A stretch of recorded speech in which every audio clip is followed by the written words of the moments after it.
सर्वप्रथम सर्वांना श्री स्वामी समर्थ. स्वामी महाराजांच्या कृपेने तुमच्या सर्व चांगल्या इच्छा पूर्ण होत ही स्वामींचरणी प्रार्थना करते आणि आजच्या व्हिडिओला सुरुवात करते. 30 मार्च 2025 रविवार दिवशी गुढीपाडवा सोन्यासारखा सण आलेला आहे. मराठी नवीन वर्षाची सुरुवात म्हणजे गुढीपाडवा. 3.5 शुभ मुहूर्तांपैकी एक संपूर्ण शुभ मुहूर्त म्हणजे गुढीपाडवा आणि चैत्र नवरात्रीला प्रारंभ म्हणजे गुढीपाडवा. बघा किती सोन्यासारखा सण आहे. तर यावर्षी चैत्र नवरात्रीला देवी आई हत्तीवरून येणार आहे. खूप शुभ संकेत आहे. आपल्या सर्वांच्या इच्छा मनोकामना पूर्ण करण्याचेच हे चैत्र नवरात्रीचे दिवस आहे. कितीही कठीण काळात असाल देवी आई नक्कीच मार्ग काढेल आणि आपली प्रत्येक इच्छा पूर्ण करण्याचेच हे दिवस आहे. तर यावर्षी चैत्र नवरात्री ही 9 दिवसांची नसून 8 दिवसांची असणार आहे, कारण 2 तिथी ह्या एकत्र आलेल्या आहे. म्हणून चैत्र नवरात्री ही 8 दिवसांची असणार आहे.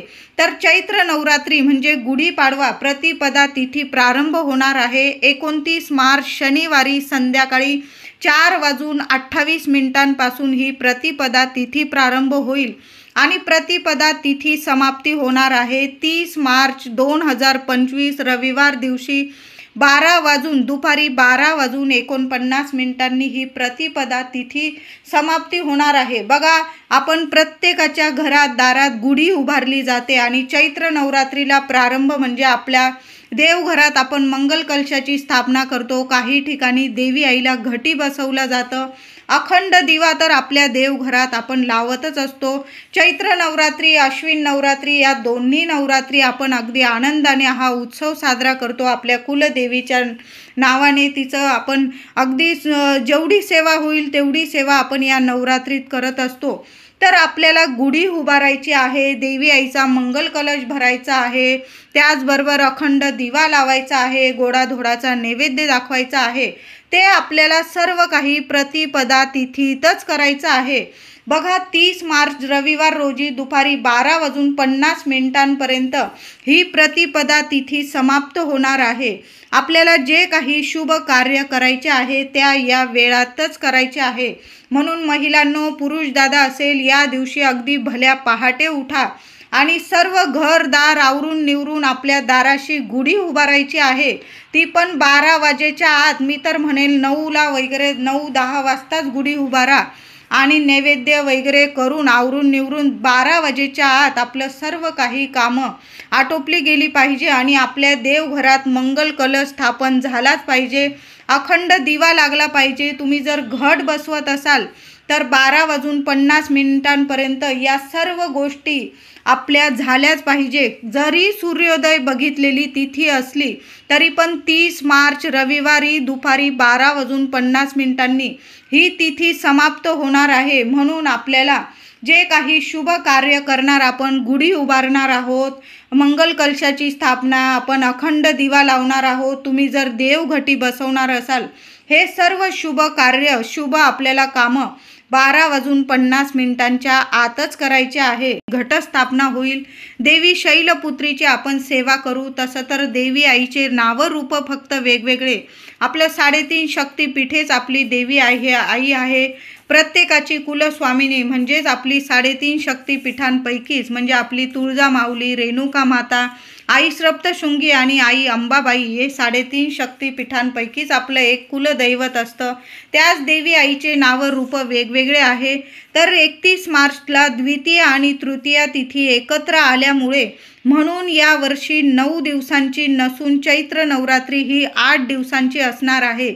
31 मार्चला द्वितीय तिथी म्हणजे देवी ब्रह्मचारिणीची आपण सेवा उपासना करू आणि 31 मार्चला तृतीय तिथी एकत्र आलेली आहे. द्वितीय आणि तृतीय तिथी एकत्र आलेली आहे. देवी ब्रह्मचारिणी आणि देवी चंद्रघंटा या दोन्ही देवींची एकत्र सेवा होणार आहे. 1 एप्रिलला चतुर्थी तिथी आणि याच दिवशी विनायक चतुर्थी सुद्धा आहे. देवी आई कृष्णा मांडाची आपण सेवा करणार आहोत. 2 एप्रिलला श्री पंचमी आहे. स्कंद माता देवी स्कंद मातेची आपण सेवा करणार आहोत. 3 एप्रिलला षष्ठी कात्यायनी देवी आईची आपण सेवा करू. 4 एप्रिलला सप्तमी काल रात्रीची आपण सेवा करू. 5 एप्रिलला दुर्गाष्टमी आलेली आहे. 6 एप्रिलला नवमी चैत्र नवरात्री समाप्ती होणार आहे आणि रामनवमीचा संपूर्ण जगभर हा उत्सव आपण साजरा करत असतो रामनवमीचा. तर यावर्षी चैत्र नवरात्री ही 8 दिवसांची आलेली आहे. 31 मार्चला 2 तिथी एकत्र आलेले आहे. बघा, बऱ्याच घरांमध्ये जर घट बसवले जात असतील आणि आपण माळा जर तुम्ही चढवत असाल, काही ठिकाणी पाना फुलांच्या माळा चढवल्या जातात, काही ठिकाणी झेंडूच्या फुलांच्या. जर तुम्ही घट बसवत असाल तर 31 मार्चला तुम्ही 2 माळा एकत्र चढवायच्या आहे. म्हणजे एक माळ तुम्ही सकाळी चढवा आणि एक माळ संध्याकाळी, म्हणजे 2 तिथी एकत्र आल्यामुळे 2 माळी एकाच दिवशी तुम्हाला चढवायच्या आहे. मग एक माळ सकाळी आणि एक माळ संध्याकाळी चढवली तरीही चालेल. तर चैत्र नवरात्रीमध्ये साधे सोपे नियमांचं पालन आपण प्रत्येकाने करायला हवं. महिला पुरुष सर्वांनीच हे महत्त्वाचे नियम पाळायलाच हवे. कारण नवरात्री सूक्ष्म स्वरूपात आपल्या घरात देवी आई कुलदेवीचा माता दुर्गेचा आपल्या घरामध्ये वास असतो, आपल्या आजूबाजू वास असतो, देवी आईचा सर्व ठिकाणी प्रभाव असतो. म्हणून नवरात्रीत काही नियमांचं पालन आपल्याला करावंच लागेल. म्हणजे आपल्या घरातील व्यक्तींच्या हातून काही चुका होणार नाही आणि आपल्याला काही संकटांना सामोरे जावे लागू नये. म्हणून हे नियम आपण जरूर पाळावे. आपल्या देवी आईचा आशीर्वाद आपल्यावर, आपल्या कुटुंबावर, आपल्या लेकरा बाळांवर कायम राहावा असं प्रत्येकालाच वाटतं. घरात सुख यावं, आनंद यावा म्हणून नवरात्रीच्या 9 दिवसांमध्ये या नियमांचं पालन प्रत्येकाने करायलाच हवं. घरात शांतता ठेवा. कुणाशीच मतभेद होणार नाही याची काळजी घ्यायची आहे. बाहेरच्याच व्यक्ती काय, घरात सुद्धा शांतता ठेवायची. या 9 दिवसातच काय, कधीच आपल्या घरात किटकिट होणार नाही याची प्रत्येकाने, महिलाच नाही प्रत्येकाने याची काळजी घ्यायची आहे. घरात जेवढी शांतता राहील ना तेवढी आपली कुलदेवी कायम प्रसन्न राहते आणि ज्या घरात कुलस्वामिनी प्रसन्न त्याच घरात अखंड लक्ष्मी वास करते. त्या घरात कशाला कमी राहत नाही. म्हणून नवरात्रीच्या 9 दिवसात शांतता ठेवायची आहे. मांसाहार, मद्यपान या गोष्टी घरात होणार नाही याची काळजी घ्यायची आहे. महिलांनो, गुढीपाडव्याच्या आदल्याच दिवशी फाल्गुन अमावस्या 29 मार्च शनिवार दिवशी आपलं घरदार इतकं स्वच्छ करून टाकायचं आहे. गॅस ओटासुद्धा जरी आधी तुम्ही मांसाहार केलेला असेल पण या 9 दिवसात आपल्या घरात मांसाहार होणार नाही याची कृपया सर्वांनी काळजी घ्यायची आहे. आपला गॅस ओटा स्वच्छ करून टाका. गोमूत्र सगळ्या घरात गोमूत्र शिंपडून घ्यायचं आहे. म्हणजे घर कसं पवित्र आणि सकारात्मक शक्तींनी भरून जाईल आणि तिथंच माता लक्ष्मी कायम वास करते, आपली कुलस्वामिनी निवास करते आणि अशा घरात कधीच नकारात्मकता प्रवेश करत नाही. त्या घराचं, कुटुंबाचं कायम कल्याण होतं. मुलाबाळांची भरभरून प्रगती होते. बघा, चैत्र नवरात्री, गुढीपाडवा सोन्यासारखे दिवस येत आहे. लवकरच आता चैत्र नवरात्रीला प्रारंभ होईल आणि प्रत्येकाच्या घरात गुढी उभारली जाईल. मराठी नवीन वर्षाची सुरुवात. घरात जी काही अडगळ असेल, नकारात्मकता निर्माण करणाऱ्या काही गोष्टी असेल तुमच्या घरात, मी म्हणेल नवरात्र येण्याआधी, गुढीपाडवा येण्याआधी महिला असेल, पुरुष दादा असेल, सर्व अडगळ आपल्याला काढून बाहेर फेकायची आहे. काही इलेक्ट्रिक वस्तू असेल ज्या बिघडलेल्या असतील, दुरुस्त करून सुद्धा चांगल्या होत नसतील, मी म्हणेल काढून टाका.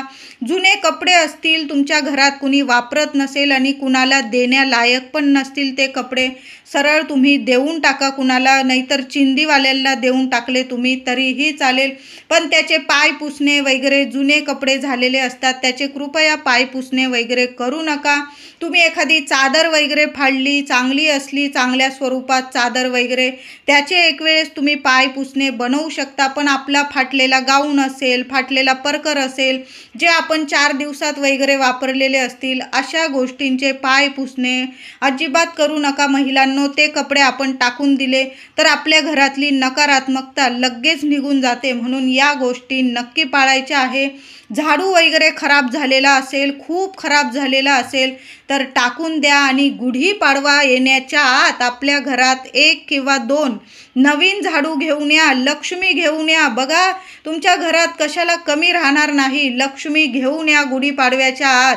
खूप खूप सुंदर अनुभव येतील. तुमच्या लेकराबाळांची प्रगती होईल. तुमच्या ज्या आर्थिक समस्या असतील संपूर्ण संपून जाईल. म्हणून जर झाडू खराब झालेला असेल टाकून द्या आणि नवीन झाडू आणायचा आहे. घरात तुटलेले फुटलेले कप वगैरे असतील, बशा वगैरे असेल त्या टाकून द्या. आपण महिला असतो, प्रत्येक भांड्यात आपला जीव अडकलेला असतो. जे डबे, काही ताटल्या वाट्या खूप खराब झालेले असतील, ज्यांना तडे गेलेले असतील आणि तरी पण तुम्ही सांभाळून ठेवताय, मी म्हणेल मोडकळीत देऊन टाका. आणि काही नवीन वस्तू जी तुम्हाला लागत आहे ती वस्तू तुम्ही घेऊन घेतली तरीही चालेल. ही नवरात्र येण्याच्या आत, गुढीपाडवा येण्याच्या आत घरात हे बदल नक्की करा. ज्या गोष्टी नको त्या टाकून द्या, ज्या लागतात त्या घरात घेऊन या.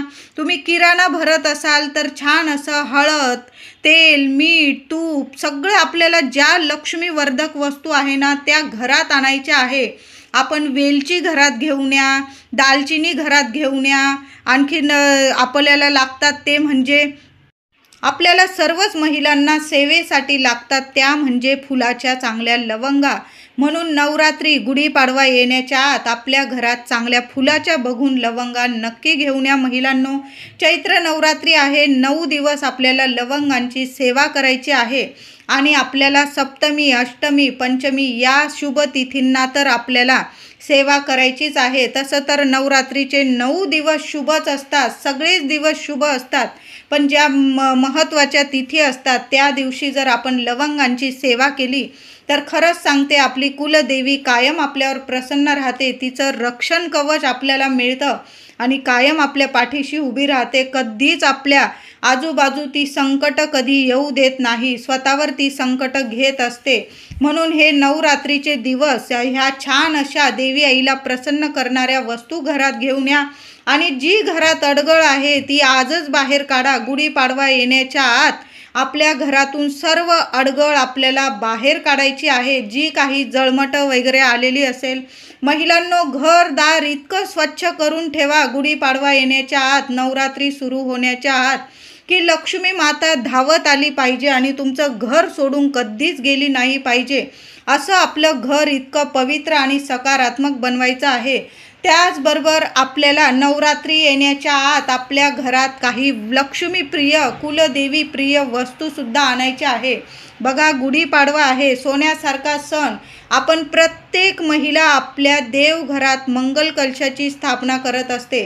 तुमच्या घरात जर मंगल कलश भरायला चांगला तांब्याचा तांब्या किंवा चांदीचा आणायचा असेल तुम्ही आणू शकता, पण तांब्याचा तांब्या खूप शुभ ठरतो. तुम्हाला जर आणायचा असेल गुढीपाडवा येण्याच्या आत आपण गुढी उभारतो त्यावर सुद्धा एक चांदीचा किंवा तांब्याचा तांब्या आपण ठेवत असतो गुढीवर सुद्धा.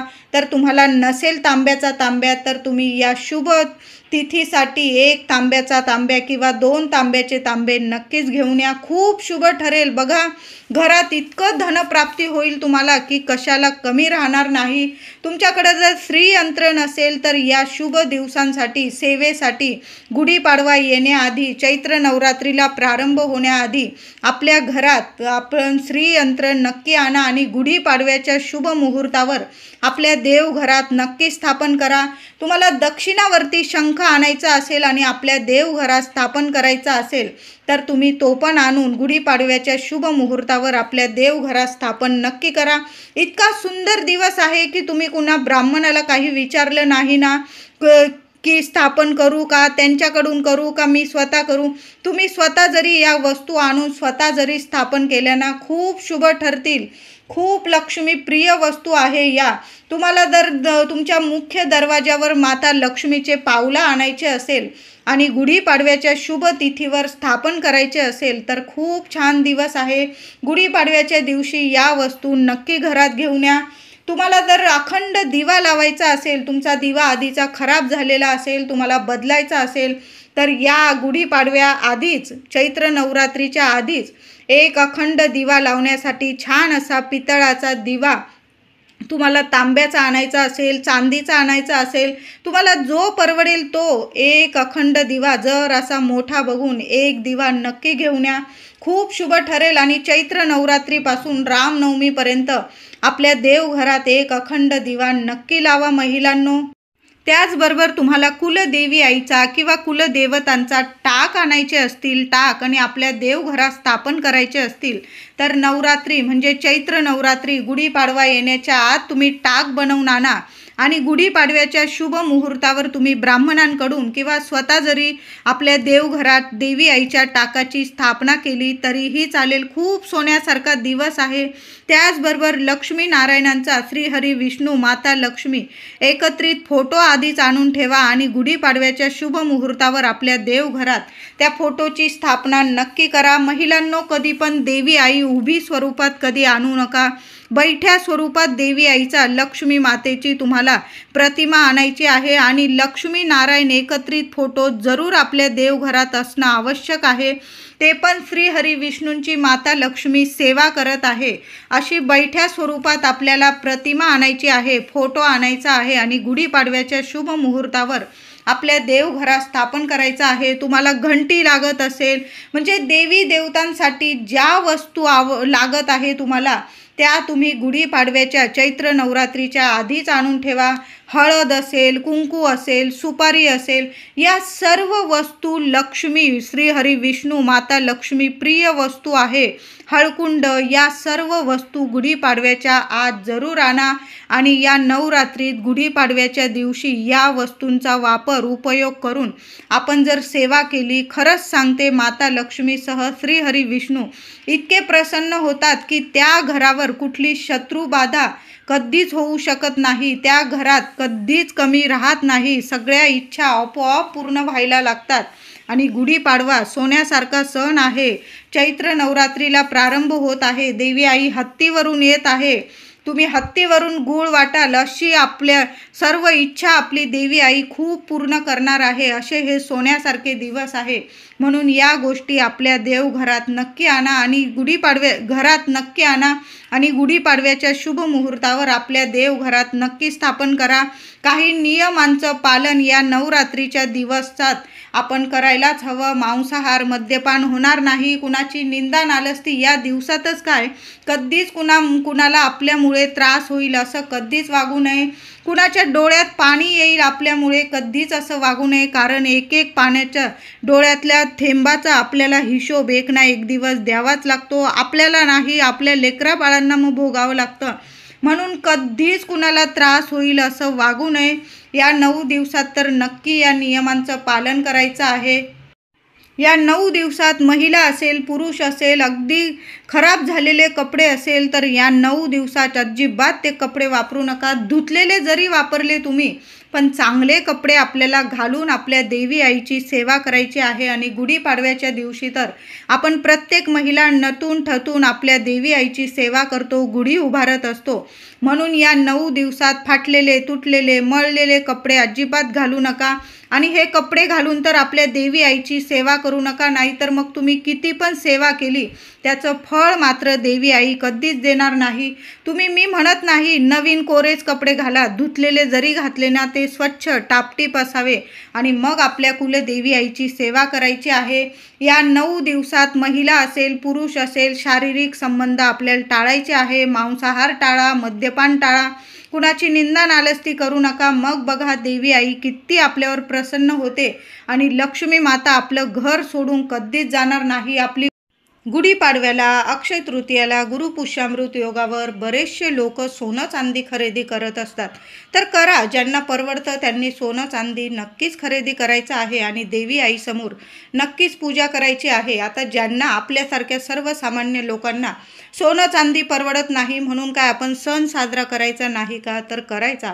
भरभराटीचे दिवस यावे, आपल्या घरात समृद्धी यावी, देवी आईची कृपा व्हावी अशा वस्तू जर आपण खरेदी करून आणल्या, मी म्हणत नाही लाखो देईल देवी आई, पण पुरून उरेल आपल्याकडं एवढं तरी देवी आई नक्कीच आपल्यावर कृपा करेल. या वस्तू जर आपण खरेदी करून आणल्या तर देवी लक्ष्मीची, आपल्या कुलस्वामिनीची आपल्यावर नक्कीच कृपा राहते. आणि या शुभ तिथींना जर आपण वस्तू खरेदी करून आणल्या, आधी जरी खरेदी करून आणल्या आणि या शुभ तिथींना जर त्यांची पूजन करून तुम्ही जर सेवा केली या वस्तू वापरून, तर नक्कीच सांगते शुभ ठरतात आणि समृद्धी वर्धक ठरतात. भरभराटी भरभराटीचे दिवस आपल्या घरात येतात. कशाला देवी आई आपल्याला कधी कमी पडू देत नाही, कोणापुढं हात पसरवायची वेळ कधी आपल्यावर येऊ देत नाही.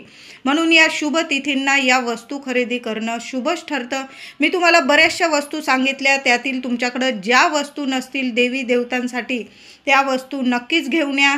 त्याचबरोबर तुम्हाला जर श्री स्वामी चरित्र सारामृताची पोथी आणायची असेल तर शुभ मुहूर्त आहे. अगदी 3.5 शुभ मुहूर्तांपैकी तुमच्याकडे जर पोथीच नसेल, तुम्ही कधी पारायण केलं नसेल आणि या शुभ दिवशी जर आणून तुम्हाला पारायण करायचं असेल किंवा पारायणाची सुरुवात जरी करायची असेल ना, खूप छान दिवस आहे. स्वामींची सेवा सुरू तर करा. तुम्हाला माळ नसेल, जपमाळ नसेल, तुम्ही या शुभ मुहूर्तावर घेऊन या. बघा किती दिवस पालटतील. त्याचबरोबर आपल्याला गुढीपाडव्याच्या दिवशी नारळ लागणार आहे. श्रीफळ म्हणजे साक्षात लक्ष्मी नारायण आहे. तुम्ही 1-2 नारळांची खरेदी करा. एक आणू नका, 2-3 नारळ घेऊन या. एक गुढी जवळ ठेवायचं आहे, एक तुम्ही फोडून घेतलं आणि प्रसाद स्वरूप जरी खाल्लं तरीही चालेल. अशा पद्धतीने तुम्ही नारळ खरेदी करून आणायचा. त्याचबरोबर तुम्हाला स्वामींची मूर्ती आणायची असेल, तुम्ही मूर्ती आणून शुभ मुहूर्तावर स्थापना करू शकतात. तुमच्या दारात जर लावायला, मुख्य दारात लावायला कवड्यांचं तोरण नसेल, तुम्ही ते आणून या शुभ दिवशी आपल्या मुख्य दारावर लावू शकता. बघा किती सुंदर दिवस आहे. तुम्हाला ज्या वस्तू नसतील ना त्या नक्कीच घेऊन या महिलांनो. नाही ना सोनं चांदी परवडत, मग आपल्या घरात भरभराटी आणणारे या वस्तू नक्कीच खरेदी करायच्या आहे. देवांसाठी वस्त्र खरेदी करून आणा. देवांसाठी आपण जे देवघरात वस्त्र अंथरतो, सुती लाल कापड वगैरे, पिवळं कापड, ते तुम्ही खरेदी करून आणा. जुने असतील, तुम्हाला नको असतील, ते तुम्ही विसर्जनात टाका. नवीन वस्त्र अंथरून त्या दिवशी तुम्हाला नवीन वस्त्रावर देवांची स्थापना करायची आहे. तांदूळ, अखंड तांदूळ म्हणजे अक्षता लक्ष्मी नारायणाला खूप प्रिय करतात. प्रत्येक शुभ कार्य, शुभ गोष्ट अक्षतांशिवाय होऊ शकत नाही. तुम्ही जर तुकडा बासमती वगैरे तुकडा तांदूळ वापरत असाल तर गुढीपाडव्याच्या शुभ तिथीवर किंवा आधीच जरी तुम्ही अख्खा तांदूळ आणून ठेवला, अगदी महागडा आणा मी म्हणत नाही, पण अख्खा तांदूळ आपल्या घरात नक्की आणा आणि गुढीपाडव्याच्या दिवशी देवी देवतांना अक्षता म्हणून या अख्ख्या तांदळाचा वापर नक्की करा. देवी देवतांची रास करून त्यावर जरी तुम्ही देवी देवतांना त्यावर स्थापन केलं आणि नंतर तुम्ही त्या तांदळाची खीर जरी करून खाल्ली ना, खूप शुभ ठरेल. लक्ष्मी नारायण तुमच्या घरात अखंड वास करेल. यामुळे सोन्याचे दिवस येतात. अखंड तांदूळ खूप प्रिय आहे लक्ष्मी नारायणाला. कुठलं शुभ कार्य अखंड तांदळाशिवाय, अक्षतांशिवाय होऊ शकत नाही. म्हणून या शुभ तिथीवर अक्षता, आपण किराणा जर भरत असाल तुम्ही तर 1-2 किलो का होईना चांगले अख्खे तांदूळ नक्की आणायचे आहे. त्याचबरोबर तुम्हाला आणायची आहे ती म्हणजे तुरटी. महिलांनो, घरातून तुरटी कधी संपू देऊ नका. आपल्या घरात तुरटी असायलाच हवी. थोडी का होईना नीट साठवून ठेवायची आहे. तुरटी कधी संपू देऊ नका. ज्या घरात तुरटी असते तिथं नकारात्मकता कधीच उंबरठ्यावर सुद्धा येऊ शकत नाही. तिथं लक्ष्मी वास करते. म्हणून तुरटी तुम्हाला वाटत असेल अगदी शिल्लक गोष्ट आहे, शिल्लक नाही, लक्ष्मीवर्धक गोष्ट आहे. म्हणून तुरटी आपल्या घरात नक्की आणा.